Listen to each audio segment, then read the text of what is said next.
Shalom, salam berkat dari kami untuk pendengar sekalian. Saat ini pendengar akan diberkati dengan program Hari Ini Harinya Tuhan bagian yang ke-8. Sebuah program rohani tentang doktrin Alkitab yang menolong kita untuk semakin tertanam dalam kebenaran firman dan bertumbuh dalam kemuliaan. Bersama hambanya, Pendeta Gilbert Lumendo, STH.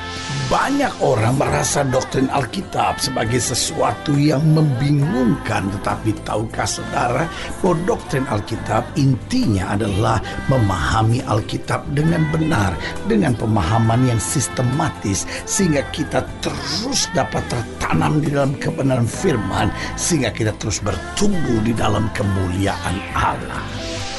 Buka hati saudara sekalian untuk menerima berkat-berkat firman-Nya hari ini. Kalau kita bicara tentang domba, maka yang timbul dalam pikiran kita adalah seekor binatang yang tidak memiliki taring, tidak memiliki cakar, tidak memiliki sesuatu untuk melawan musuh yang menyerang dia. Seekor binatang yang mungkin kelihatannya tak berdaya menghadapi musuh, lalu dengan bulu yang tebal, berjalan dengan beban yang berat. Tetapi saudaraku yang kasih dalam Tuhan, domba yang kelihatannya tidak mempunyai sesuatu untuk mempertahankan diri, sesuatu untuk melawan musuh, tetapi domba ini selalu digambarkan sebagai seekor binatang yang sangat lemah, tetapi sekaligus taat kepada pemimpinnya, taat kepada gembalanya. Nah, saudaraku yang kasih dalam Tuhan, tahukah kita bahwa kita adalah domba-dombanya Tuhan? Bahkan Alkitab berkata, kamu aku utus seperti domba di tengah serigala. Kalau kita melihat betapa kita harus diam, betapa kita harus berserah, betapa kita harus tenang, betapa kita harus belajar mempercayai gembala kita sebagai seekor domba di tengah-tengah serigala. Saya pikir ini memang mungkin tanggung jawab yang tidak berat. Ini mungkin tanggung jawab yang buat sebagian kita ya sederhana, harus menjadi domba. Tetapi waktu kita sadari di tengah-tengah serigala yang buas harus menjadi domba, ini menjadi tanggung jawab yang berat. Tetapi saudaraku yang kasih dalam Tuhan, waktu kita sadar Yesus adalah gembala kita, gembala yang bertanggung jawab, gembala yang mengasihi, gembala yang menjaga kita, maka saudaraku yang kasih dalam Tuhan, kita akan menjadi domba yang senantiasa bersuka cita di dalam Dia. Haleluya. Selamat datang dalam program kita hari ini, Harinya Tuhan, sebuah program rohani yang mendidik kita untuk senantiasa berharap hanya pada Tuhan, bergantung tetap pada firman-Nya. Karena selama kita berharap dan bergantung pada firman Tuhan, maka jalan kita akan dibuatnya indah. Haleluya. Dalam program ini kita sedang bicara tentang anak domba Allah yang menghapus dosa dunia. Nah, yang menarik perhatian kita, Yesus dapat menjadi gembala yang baik buat kita. Yesus dapat mengerti pergumulan kita sebagai domba di tengah serigala. Mengapa? Karena Dia sendiri masuk ke dunia ini sebagai anak domba Allah yang menghapus dosa isi dunia. Berarti pergumulan-pergumulan seekor domba di tengah-tengah serigala adalah pergumulan yang sudah Yesus lalui, pergumulan yang sudah Yesus mengerti, pergumulan yang Yesus sudah jalani, sehingga Dia dapat senantiasa menguatkan dan memberi jalan keluar buat kita. Haleluya. Nah, di dalam Yohanes pasal 1 ayat yang ke-29 sampai ayat yang ke-24, itu yang ayat yang ke-29 sampai ayat yang ke-34, itu yang akan kita bahas dalam program kita hari ini. Yohanes pasal 1 ayat yang ke-29 sampai ayat yang ke-34. Demikian firman Tuhan.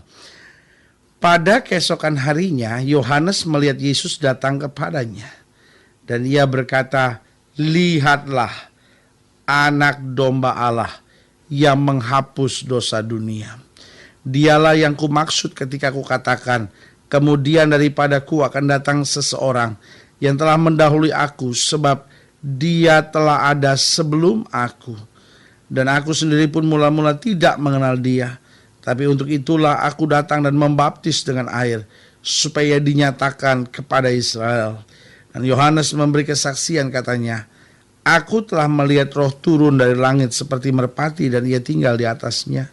Dan aku pun tidak mengenalnya, tetapi dia yang mengutus aku untuk membaptis dengan air telah berfirman kepadaku, jikalau engkau melihat roh itu turun ke atas seseorang dan tinggal di atasnya, dialah itu orang yang membaptis dengan Roh Kudus. Dan aku telah melihatnya dan memberi kesaksian, ia inilah anak Allah. Saudaraku yang kasih dalam Tuhan, dengan tegas ketika pertama kali Yohanes Pembaptis melihat keadaan Yesus, dia berkata, inilah anak domba Allah yang menghapus dosa dunia. Nah, saudaraku yang kasih dalam Tuhan, lalu pelajaran apakah yang bisa kita ambil dari ungkapan Yohanes Pembaptis bahwa Yesus adalah anak domba Allah yang menghapus dosa dunia? Pelajaran apa yang bisa kita ambil dari perikop dari ayat yang 29 sampai 34 ini? Mengapa Yesus harus menjadi anak domba Allah yang menghapus dosa dunia? Yang pertama saya pelajari mengapa Yesus harus menjadi anak domba Allah. Pelajaran apa yang bisa kita ambil dari perikop ini? Yang pertama, bahwa tidak ada penebusan tanpa pencurahan darah. Tidak ada pengampunan dosa, tidak ada penebusan dosa tanpa pencurahan darah. Karena itu dalam zaman perjanjian lama, maka setahun sekali orang-orang percaya harus membawa korban di hadapan Tuhan. Binatang disembelih, darahnya dicurahkan. Dan mereka percaya bahwa darah ini bisa menutupi dosa mereka.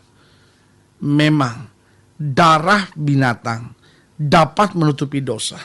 Tetapi saudaraku yang kasih dalam Tuhan, waktu Yesus sebagai anak domba Allah yang begitu dihinakan, yang begitu disengsarakan, Alkitab berkata wajahnya tidak serupa anak manusia lagi, tubuhnya tidak bisa dikenali lagi, tetapi dia tanggung semuanya bagi dosa kita. Nah, saudaraku yang kasih dalam Tuhan, jadi jelas di sini mau diingatkan buat kita, Yesus mau menjadi domba Allah supaya apa? Supaya bukan hanya bisa menutupi dosa kita, karena memang tidak ada penebusan dosa tanpa pencurahan darah. Berarti waktu darah telah tercurah, saudaraku yang kasih dalam Tuhan, kita bukan hanya ditutupi dari dosa-dosa kita, tetapi dosa kita disucikan. Haleluya. Orang-orang yang beragama mendengar guru-guru agama berkata, jangan kamu berbuat dosa, jangan kamu berbuat dosa. Sebab kalau kamu berbuat dosa, ada hukuman, ada pukulan, ada kutuk dari Tuhan menimpa hidup kamu. Tetapi saudaraku yang kasih dalam Tuhan, sebagai orang percaya kita bangga, kita bersyukur. Yesus telah naik dari kayu salib. Yesus telah menjadi anak domba Allah yang menghapus dosa isi dunia, sehingga kita yang percaya kepadanya tidak lagi harus melalui penghukuman, tetapi ada pengampunan yang luar biasa yang dikerjakan. Sehingga setiap mereka yang mau menerima Yesus sebagai Tuhan dan Juru Selamat, setiap mereka yang membiarkan Yesus masuk dan menguasai hidupnya, maka dia akan memiliki sebuah kehormatan yang luar biasa. Bukan hanya dosanya yang ditutupi, tetapi dosanya disucikan, dibasuh oleh darahnya. Yang kedua, pelajaran yang bisa kita ambil bahwa Yesus adalah domba yang suci. Mengapa dia bisa menjadi anak domba Allah satu kali untuk selama-lamanya? Karena darah binatang setiap tahun harus dipersembahkan, setiap tahun harus dipersembahkan. Tetapi saudaraku yang kasih dalam Tuhan, Yesus tak bercacat celah, sehingga waktu darahnya mengalir satu kali cukup untuk selama-lamanya. Berarti orang percaya datang kepada Bapa bukan lagi dengan kekuatan dan kemampuannya, tapi kita datang dengan darah yang tertumpah. Itu sebabnya waktu kita menerima perjamuan suci, kita angkat roti, kita angkat anggur, dan dari hati kita percaya bahwa roti ini adalah tubuh Kristus, anggur ini adalah darah Kristus yang ditumpahkan buat kita. Sehingga Yesus adalah domba yang suci, yang terpecah, tetapi sekaligus memberi jaminan yang kuat buat kita.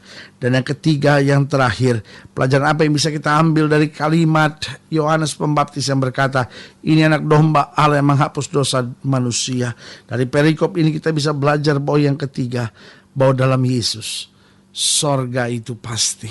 Saudaraku yang kasih dalam Tuhan, kalau kita tahu dalam Yesus sorga itu pasti, berarti kita tahu segala sesuatunya sudah Yesus tanggung buat kita. Sorga itu pasti. Pertanyaan saya adalah, apa artinya sorga itu pasti? Apakah itu berarti nanti setelah mati baru saya punya kepastian? Tapi sementara saya di muka bumi, saya penuh dengan tantangan, saya penuh dengan goncangan, saya penuh dengan kekecewaan. Tetapi saudaraku yang kasih dalam Tuhan, sebagai hamba Allah kembali saya mau ingatkan buat saudara. Waktu kita tahu di muka bumi kita ada tantangan, di muka bumi kita ada kekecewaan, di tengah muka bumi kita melalui banyak pergumulan.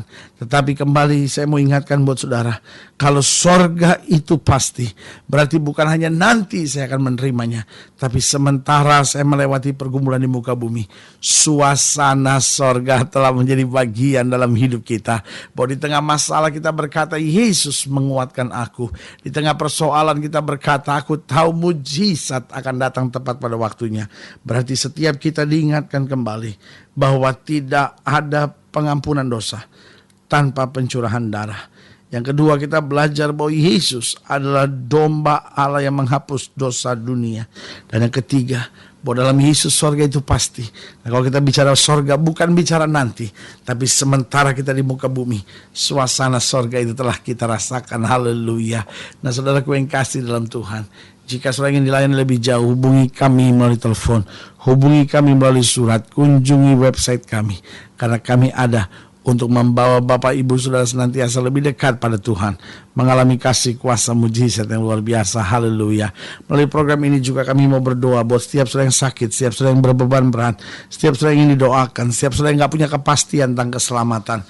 Lalu saudara mau mengundang Yesus sebagai Tuhan dan Juru Selamat. Saudara ingin suasana sorga ada dalam hidup saudara. Saudara boleh taruh tangan kanan saudara di dada dan kita doa. Bapa, dalam nama Yesus, hamba doa buat yang sakit, hamba doa buat yang berbeban berat, hamba doa buat setiap mereka yang sedang menghadapi kesulitan.